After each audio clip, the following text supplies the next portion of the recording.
안녕하세요. 용의자와의 수사반장 권미란입니다. 오늘도 주식시장을 배회하고 있는 용의자들, 그들이 말하는 대로 그 알리바이를 믿어도 좋을지 오늘 두 분께서 수사를 도와주십니다. 토마토 투자클럽 하재누리 전문가와 NH투자증권 윤정식 대리 함께하시죠. 안녕하세요. 네, 안녕하십니까. 오늘의 새 용의자를 화면으로 소환하겠습니다. 자, 첫 번째 용의자 대림산업, 두 번째 용의자 영원무역, 세 번째 유니테스트. 자, 첫 번째 용의자의 알리바이입니다. 대림산업, 그가 말하는 알리바이. 실적 시즌의 기대감, 기관의 집중 매수. 오늘 증권가에서 분석을 했습니다. 1분기 실적에 대해서 좋은 반응들을 내놨고요. 또 목표 주가를 올려잡는 분위기들 계속 나오고 있고요. 평가들이 아주 좋아요. 가치주가 드디어 턴어라운드 한다. 건설업종 내에서 가장 저평가된 대형 건설사다. 이렇게 얘기들을 하더라고요. 이 증권시장이 희한한 게 빠질 때는 악재만 드립다 갖다 파서 얘기하죠. 얘는 건설도 나쁘고 유화도 나쁘고. 네. 그래갖고 빠져야 된다라고 얘기하고. 또 올라갈 때 유화도 좋고 건설도 좋고 또 이렇게 얘기하는 상당히 어찌보면 좀 이율 배반적인 게 증권시장인 것 같아요. 지금 보면 딱 그런 생각이 들거든요. 근데 대림산업이 실적이 좋아지는 건 맞습니다. 네. 지금 말씀드린 대로 건설 부분, 유화 부분 다 좋아지기 때문에 절반씩 가지고 있잖아요. 그러니까 좋아지기 때문에 건설 부분 좋아지고 유화가 나빠진다면 플러스 마이너스 제로가 될 텐데 플러스가 되는 그런 상황이란 말이에요. 네. 그러니까 실적이 좋아지는 건 분명히 맞는데 그리고 지금 알리바이로 제시한 기간 집중 매수, 이것도 연기금, 투신권 이런 기관들이 아주 공격적으로 매수하고 있기 때문에 그 알리바이도 맞습니다. 그럼 실적이 좋아지니까 기관이 사겠죠. 그럼 주가가 올라갈 거 아니에요. 그러니까 올라갔을 때 더 갈 거냐, 여기서 멈춰다 갈 거냐, 못 갈 거냐, 이 세 개는 구별을 해야 됩니다. 근데 지금 이 시점은 마냥 끌고 더 올라가기엔 부담감도 존재하고 있는 모습이다라고 생각을 일단 우리는 해야 됩니다. 왜? 개인 투자가니까 해야 되는 거죠. 자, 첫 번째 대림산업의 일봉 차트 잠깐 보겠습니다. 자, 일봉 차트를 보고 제가 말씀을 드리면 여기 이제 대림산업에 노란 띠를 씌운 부분이 올라가면 다들 팔아먹을 수 있는 그런 가격권대 와 있는데 저게 중요한 게 아니고 최근 들어서 올 들어 거래가 좀 증가됐거든요. 작년보다. 여기 산 사람들. 밑에 산 물량들이 시장으로 나오게 돼 있는 시점이라는 말이죠. 그걸 간과할 수 없는 게 저 위에 보조지표에 노란색 3개를 제가 칠해놨습니다. 네. 저게 MACD 오실레이터, 소위 선행성을 포함한 유일한 지표라고 볼 수 있는 부분인데 저 지표가 고점을 치고 나서 주가가 조정 내지는 하락으로 가는 건 어쩌면 당연한 수순입니다. 근데 지금 주가가 단기간에 급등하면서 최고치까지 올라선 모습을 그냥 무시하고 진행할 수는 없다라는 그런 의미로 좀 해석을 해 주셔야 되겠고요. 그래서 9만 원권 근접 시에는 경계 매물을 포함해서 여기에 매수된 차익 매물이 출회될 가능성이 상당 부분 있다. 자, 그러면 두 번째 증거 자료 보겠습니다. 여기 앞서 말씀드린 그 기관 쪽의 매매 동향인데 투신권의 매수세가 지속되고 연기금의 매수가 지속되는, 사실 기관 중에서는 투신과 연기금이 매수를 공격적으로 하면 여타 기관들은 사실상 크게 의미 부여가 안 될 수도 있는 상황인데 골고루 분포되어 있기 때문에 주가의 추가 상승 가능성은 염두에 두고 매수가 이루어졌겠죠. 다만 지금은 어쨌든 누가 사든 실적이 호전되든 그걸 근거로 주가가 올랐단 말이죠. 그러니까 우리가 보통 주가가 올라가면 더 갈 거라는 생각을 하게 돼 있어요. 마냥 가 보이니까. 사실상 갈 때 가더라도 쉬어야 될 시점을 냉정하게 판단해야 됩니다. 네. 지금 바로 그 시점이라고 보는 거죠. 네. 그래서 추가 상승보다는 조정 내지는 물량 소화가 필요하기 때문에 이 시점을 저는 위험에다가 놓도록 하겠습니다. 네. 자, 물량 소화 과정은 필요하다. 아무리 이 용의자의 알리바이가 진실이라고 해도, 네, 앞으로 조금 기간 조정이나 물량 소화 과정이 있을 것이다라는 전망을 해주셨는데요. 윤정식 대리님, 대림산업, 그가 말하는 알리바이를 어떻게 보셨나요? 네, 사실 알리바이 자체 굉장히 좀 맞는 말인 것 같고요. 결론부터 말씀드리자면, 증거로는 실적이 당연히 좋았습니다. 이 가장 실적에 있어서의 그 어닝 서프라이즈에 가장 크게 기여를 했던 게 유화 부문이거든요. 이 화학 쪽에서 HTP라든지 PP, PB 같은 이런 부분의 영업이익률이 역대 최대치입니다. 12% 정도가 나왔기 때문에 굉장히 큰 폭의 영업이익을 기록을 하였고요. 그리고 유화가 얼마나 사실 실적이 좋았는지를 본다면 전년도 유화 부분의 영업이익의 40%를 이번 1분기에 달성했다라고 보시면 될 것 같습니다. 그리고 자회사, 삼보의 지분법 이익까지 30% 증가를 했고요. 그리고 사우디 법인 이쪽 사실 해외 법인 쪽이 굉장히 우려감이 좀 많았습니다. 사우디 법인 영업 손실이 200억 미만으로 축소가 됐다는 부분이 굉장히 좀 긍정적으로 시장에 신뢰를 준다라고 보시면 될 것 같고요. 해외 쪽에서의 불확실성이 굉장히 컸는데 사우디 법인에서 200억 미만으로 이 정도로 묶었다라고 본다면 충분히 긍정적으로 시장에 있어서의 그런 실적에 대한 기대감, 우려감을 굉장히 좀 완화시켜줬다라고 보시면 될 것 같습니다. 그리고 사실 해외 법인 쪽에 있어서의 그런 우려감들이 아직 남아있다고는 하지만 작년 말에 적립한 충당금이 1,700억 원이나 남아 있습니다. 이 정도 본다면은 1,700원 내에서 모두 다 해결이 될 가능성이 거의 확실하다라고 보여지기 때문에 추가적인 우려감은 안 보셔도 될 것 같다라고 보시면 될 것 같고요. 전체적인 회사 자체가 저는 좋아졌다라고 보여집니다. 국내 부동산 시장 좋아졌고요. 유화 부분 좋아졌고요. 해외 쪽에서의 우려감이 완화되면서 시장의 신뢰감이 증가됐다라고 보여져서 저는 대림산업은 석방 의견 드리도록 하겠습니다. 네, 물량 소화 과정 이어지지 않을까요? 네, 사실은 지금 자리에서 차트만 본다면은 물량 소화 과정 필요할 가능성이 좀 있다라고는 보여지는데요.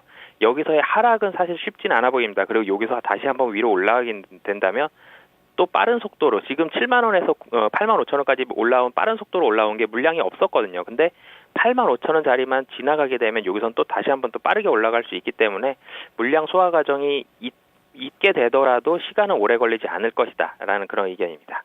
네, 두 분 다 국내 주택 부분에 대해서는 특별히 수사 대상에 넣으시진 않으셨거든요. 중립적인 분야라고 생각하세요? 사실 그건 정부의 정책하고 네. 맞물려 있거든요. 정부의 정책이 그런 쪽으로 진행된다면 실질적인 수익이 거기서 안 나오더라도 그게 악재화될 가능성이 없기 때문에 그것까지 굳이 고려할 필요는 없을 것 같아요. 알겠습니다. 중립적인 요소라는 말씀이신 거죠? 대림산업 수사 결과 정리하겠습니다. 유화 부문의 실적 그리고 건설 부문의 실적 모두 개선세를 보이고 있다는 점 진실로 나타나고 있습니다. 1분기 실적에서 확인할 수 있었고요. 특히 유화 부분 같은 경우는 영업이익률이 잘 나옵니다. 이 마진이 좋아지면서 역대 최대치까지 현재 영업이익률을 기록하고 있는데요. 그동안 실적 부진의 큰 하나의 요소였던 이 해외 부분의 손실도 크게 줄어들었다는 점 앞으로 긍정적으로 내다볼 수 있는 요인이라고 이야기를 하고 있습니다. 지금 매물대를 돌파하기 위해서 올라오고 있는 지금 지수대에 기관의 매수가 들어온다는 점 과연 어떻게 봐야 될까요? 일각에서는 지금 좀 더 매물 소화나 기간 조정의 가능성이 있을 것이라고 지적하면서 위험 의견 주셨고요. 또 한쪽에서는 이런 매물대가 돌파되는데 시간이 그리 오래 걸리지 않을 거라는 의견, 석방 의견이었습니다. 석방과 위험 사이에서 위험으로 분류하죠.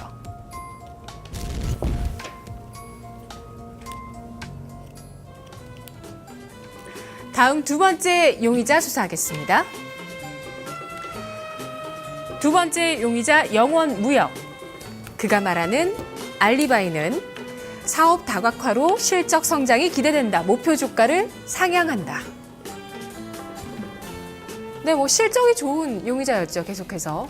그렇습니다. 네. 영업무역도 실적은 좋아요. 또 실적은 좋은 게 맞고 사실 그 언제부터인지 모르겠는데 그 아웃도어 시장이라는 것이 엄청나게 급팽창을 하고 있거든요. 어디 아웃도어 매장 하나 있으면 그 양쪽으로 한 수십 개씩 매장이 있을 정도로 아웃도어가 커지고 또 우리나라가 아웃도어 그 글로벌 시장의 아웃도어 시장에서 상당히 큰 입지를 차지하고 있는 것도 맞고요.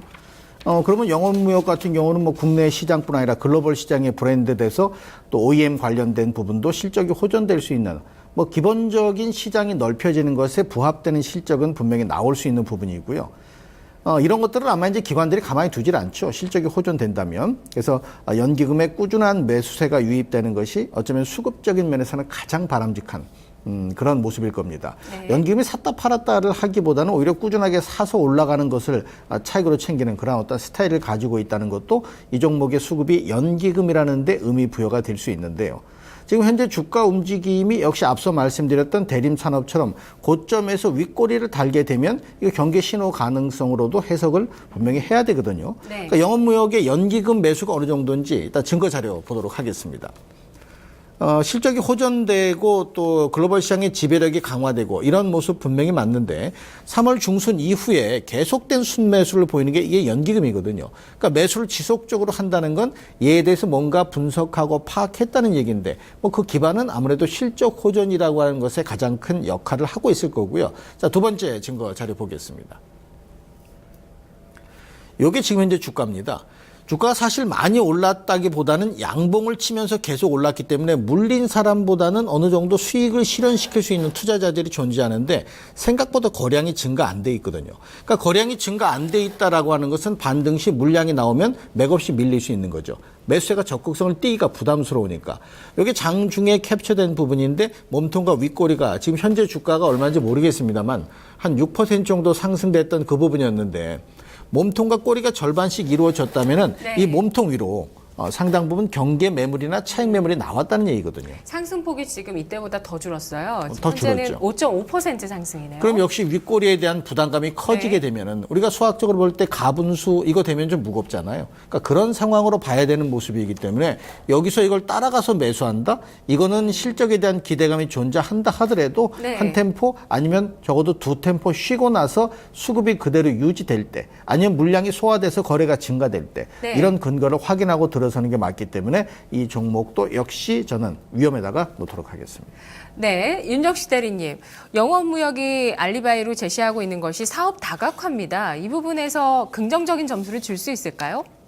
네, 우선 뭐 사실 사업 다각화라는 부분 그리고 사업 다각화가 되었는데 그 다각화된 부분이 실적이 성장을 하든지 아니면 영업이익에 특별하게 기여를 한다 이런 부분은 분명히 긍정적인 요인이 맞고요. 그리고 뭐 사업 다각화로 가장 뭐 지금 첫 번째로 고려가 되고 있는 스캇 이 브랜드에 있어서 실적이 뭐 영향이 굉장히 좀 좋을 것으로 이렇게 보여집니다. 그림 하나 보여드린다면 뭐 스캇 연결 실적 시에 실적 영향을 추정을 했는데요.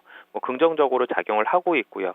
이런 부분들은 분명히 긍정적으로 보여진다. 그러니까 1,100억 정도를 투자해서 30% 지분을 추가로 인수를 하였는데 그 연 한 80억 정도 지배주주 순이익이 이제 증가 효과가 있다 그러면은 뭐 사실 엄청 좋은 거거든요. 그래서 그런 부분들은 뭐 긍정적이다라고 보여지지만 저는 뭐 이 부분 말고 다른 부분들을 조금 더 주목을 해보았습니다. 원가율도 개선이 되면서 영업이익률도 좋아지는 것도 맞습니다. 하지만 그 매출이 조금 부진한 부분, 그러니까 의류 사업 같은 경우는 저는 가장 중요하게 여겨지는 게 매출이라고 생각이 되는데요. 이 매출이 부진한 게 우선 첫 번째로는 좀 좋지 않은 부분이다라고 보여지고요. 그리고 실적에 대한 기대감이 있었습니다. 실적에 대한 기대감이 있어서 이렇게 주가가 많이 올랐는데 전년 1분기, 그러니까 YOY 기준으로 본다면 작년 1분기는 비수기임에도 불구하고 선주문량이 평상시와는 다르게 굉장히 좀 많아서 실적이 어닝 서프라이즈가 나왔었습니다. 그렇게 본다면 금년 1분기 YOY 기준으로 본다면 실적이 작년 1분기 대비해서 좋지 않을 가능성이 높기 때문에 그런 부분들은 기대감을 좀 낮출 수 있는 그런 요인이다라고 보여지고요.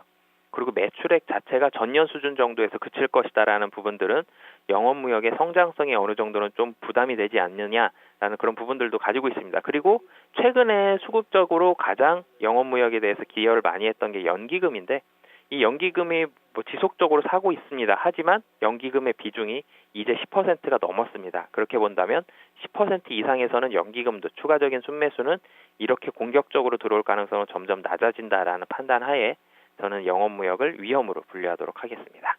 네, 영업무역 수사 결과 정리하겠습니다. 영업무역 실적이 좋고요. 계속 실적의 개선세를 몇 년 동안 향유하고 있는 그런 기업이고요. 그리고 브랜드력도 긍정적이라는 평가 나왔습니다. 연기금의 매수도 역시 긍정적이라는 이야기. 그리고 더불어서 이 스캇의 지분을 인수를 했는데요. 스캇은 특히 이 자전거 업체인데 특히 바이크 쪽에서는 명품으로 통하는 그런 기업이라고 합니다. 스캇의 지분을 추가로 인수하면서 스캇의 최대 주주로 등극한 영업무역 사업 다각화를 시도하고 있는 모습인데요.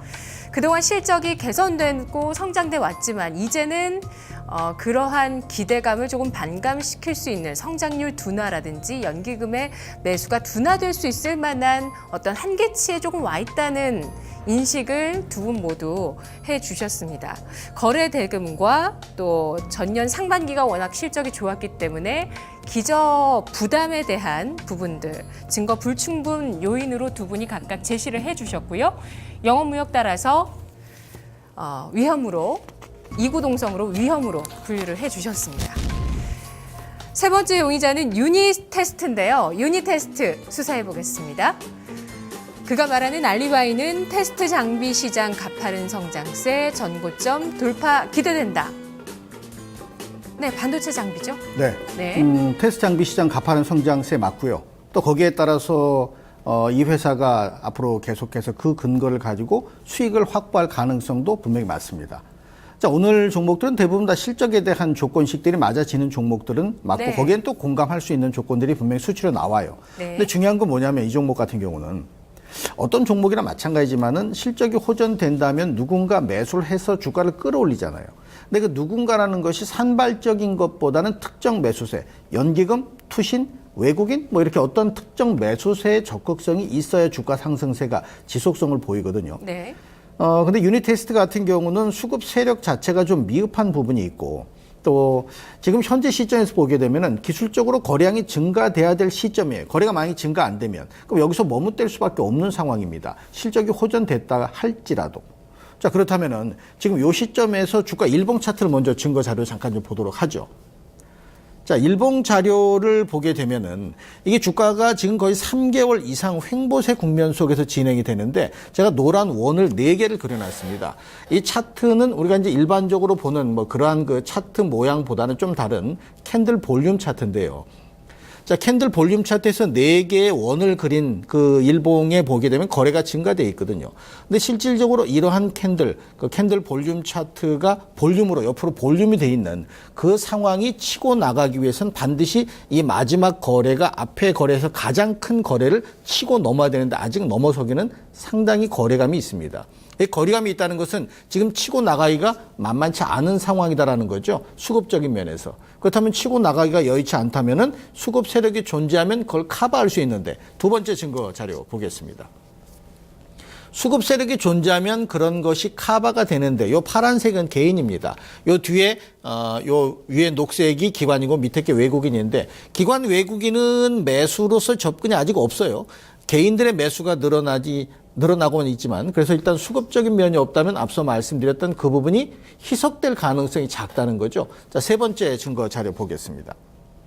자, 세 번째 증거 자료는 이게 지금 현재 그 매수세들의 움직임을 좀 단적으로 표현한 거래 건수를 표시한 건데 거래 건수가 물론 매수 쪽으로 많습니다. 매도 쪽보다는. 근데 전체적으로 봤을 때 매수 쪽으로 공격성을 띠고 있는 부분은 안 보인다는 얘기죠. 네. 금액이 작은 쪽 외에는. 뭐 그렇다면은 지금 현재 시점에서 실적이 호전되는 게 맞는데 가장 중요한 수급 주체 부각이 안 되고 있다는 점, 또 캔들 볼륨 차트에서 무게 중심이 아직까지 매수 쪽으로 공격성을 띠고 접근되지 않고 있다는 점. 그럼 눌리든지 조정받든지 옆으로 횡보하든지 이 상황이 나올 개연성이 있는 거죠. 자, 그런데 따라가면은 거기서 머뭇댈 수 있으니까 이 종목도 검거할까요?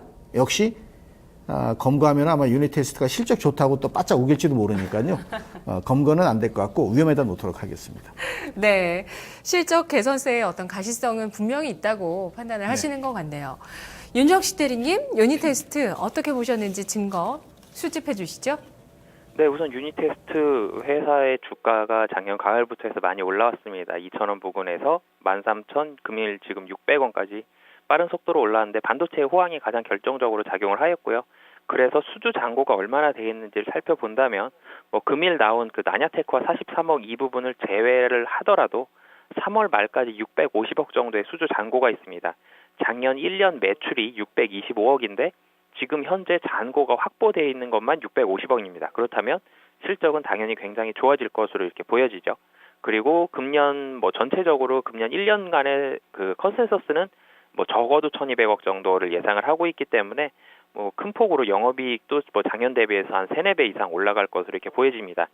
그러면은 사업 내용을 조금만 더 구체적으로 본다면 지금 유니테스트에서 하고 있는 게 고속 번안 장비 그리고 스피드 테스터, SSD 테스터 등 이런 테스터도 다변화가 되어 있습니다. 이 부분도 긍정적으로 작용할 것으로 보여지고요. 지금 주력으로 납품이 되고 있는 것이 금일 이제 뭐 대만에 나왔던 나냐와 그리고 국내에서는 SK 하이닉스입니다. 나냐보다는 SK 하이닉스 쪽으로 좀 더 중점적으로 이 그 주문이 나가고 있고요. 그리고 DDR3에서 이제 DDR4가 되게 됩니다. 그렇게 본다면 하반기로 갈수록 이 좀 더 그 장비에 대한 그런 주문이 더 많이 나올 가능성이 훨씬 높다라고 보여지고요. 그리고 DDR4 같은 경우는 뭐 지속적으로 사실 개발이 되고 있고 장비는 당연히 지속적으로 나올 것으로 보여집니다. 근데 지금 수급적으로 좀 문제가 있었습니다. 뭐 개인만 사실 최근 들어서 좀 많이 샀고 기간 조정이 거의 금년 들어와서 지금까지 약 한 3개월 반 정도 동안 기간 조정이 계속 있었는데요. 뭐 금일 같은 경우는 외국인과 그리고 연기금을 중심으로 해서 매수세가 좀 강하게 들어오고 있습니다. 기관도 보게 된다면 지금 정기관 매수가 들어오고 있기 때문에 이런 부분들은 유닛 테스트의 그런 상방에 대한 힘을 굉장히 좀 더해준다라고 보여지고요. 향후 실적이 좋아지는 거 확실하고 작년 대비해서 이렇게 한 4배 정도 좋아진다라고 보여지면 뭐 사실 굉장히 좋은 회사고 지금보다도 주가가 더 올라가도 충분히 이상하지 않을 만큼 그런 부분이 더 자연스러운 그런 회사라고 판단이 돼서 유닛 테스트에 대해서는 석방 의견 드리도록 하겠습니다. 네, 유닛 테스트 첫 번째 증거로 지난해 매출액 규모만큼의 수주 잔고를 가지고 와주셨네요. 자, 오늘 두 분 유닛 테스트 수사를 해주셨는데요. 결과를 정리하겠습니다. 유닛 테스트, 수주나 실적, 아주 긍정적이라는 부분 두 분 모두 진실이라고 밝혀주셨고요. 지난 석 달 동안의 횡보 이후에 현재 기관의 매수가 들어오면서 그 매물대를 어떤 횡보하던 그 수준을 돌파하려는 움직임을 보여주고 있는 현 시점에서 어떻게 봐야 될 것인가. 한쪽에서는 거래량과 체결 강도, 수급 세력이 아직은 불충분하다고 봤고요. 또 한쪽에서는 제품의 다각화나 어떤 수주 잔고, 앞으로의 또 수주 가능성들 봤을 때 긍정적이라고 보고 있는 시각 나뉘어졌습니다. 유닛 테스트 위험과 석방 사이에서 위험으로 분류하죠. 오늘 유닛 테스트와 대림산업이 같은 라인에서 위험으로 분류가 됐고 영원무역은 오늘 두 분 모두 위험으로 분류해 주셨습니다. 오늘 세 용의자 모두 실적이 긍정적이었고요. 기관의 매수가 들어왔다는 공통점이 있었죠? 그렇습니다. 네. 그런데 다 위험으로 분류해 주셨어요. 일단 뭐 기관 매수가 살짝 있건 뭐가 있더라도 기본적으로 그 거래를 증가시켜서 매물을 소화해야 되는 과정이 왔다면 네. 개인 투자가들은 마구 따라가는 걸 저는 경계하는 게 제일 좋다고 생각해서 몽땅 같은 조건식입니다. 일단 그 석박을 안 시킨 이유가 그러니까 네. 수급적인 면이 확인되고 나서 천천히 보시는 게 낫지 않을까 싶습니다. 알겠습니다. 매수를 뒤로 좀 밀어보자는 관점을 얘기해 주셨고요. 윤정식 대리님은 오늘 두 용의자 석방해 주셨습니다. 대림산업과 유닛 테스트 전략은 어떤 쪽이죠? 네, 전략은 대림산업 말씀을 드리도록 하겠습니다. 유닛 테스트도 좀 짧게만 코멘트를 드리자면 분명히 하반기로 갈수록 좋아지는 회사니까 이 자리에서도 사실 충분히 매력이 있다라고 보여지고요. 대림산업은 갭 상승해가지고 지금 상당히 빠르게 올라왔습니다. 75,000원에서 85,000원까지 2거래일 만에 올라왔는데요. 실적으로 올라온 종목이고 이 자리에서 매물대가 있기는 하지만 실적이 뒷받침되고 향후에 대한 기대감도 가진 만큼 떨어질 가능성은 사실 크지 않다라고 보여져서 매수가를 제가 보내드린 건 86,000원 보내드렸는데 지금 가격은 그 이하입니다. 이 정도 가격이면 충분히 부담 없이 매수하셔도 될 거라고 그렇게 보여지고요. 매물 소화가 며칠이 걸릴 수는 있겠지만 크게 오래 걸릴 것 같지는 않습니다. 외국인이 국내의 주식을 이렇게 공격적으로 사고 있는 만큼 수급적으로는 충분히 긍정적인 요인으로 작용할 것으로 보여지고요. 그래서 목표가는 단기적으로 95,000원 말씀드리고 손절 가격은 75,000원 말씀드리겠습니다. 네, 알겠습니다. 오늘 기관의 매수가 들어오면서 실적이 좋아지는 용의자들 사실 좀 어려운 수사였을 수도 있는데요. 단순 명쾌하게 계속 이 시간에 정리해 드리고 있습니다. 위험, 석방, 또 검거. 위험으로 분류되거나 검거 쪽으로 가는 종목보다는 석방되는 종목들 또 자신 있게 전략을 제시하는 수사관들의 전략 함께 이 시간 해보시죠. 내일 이 시간 다른 용의자와 돌아오겠습니다.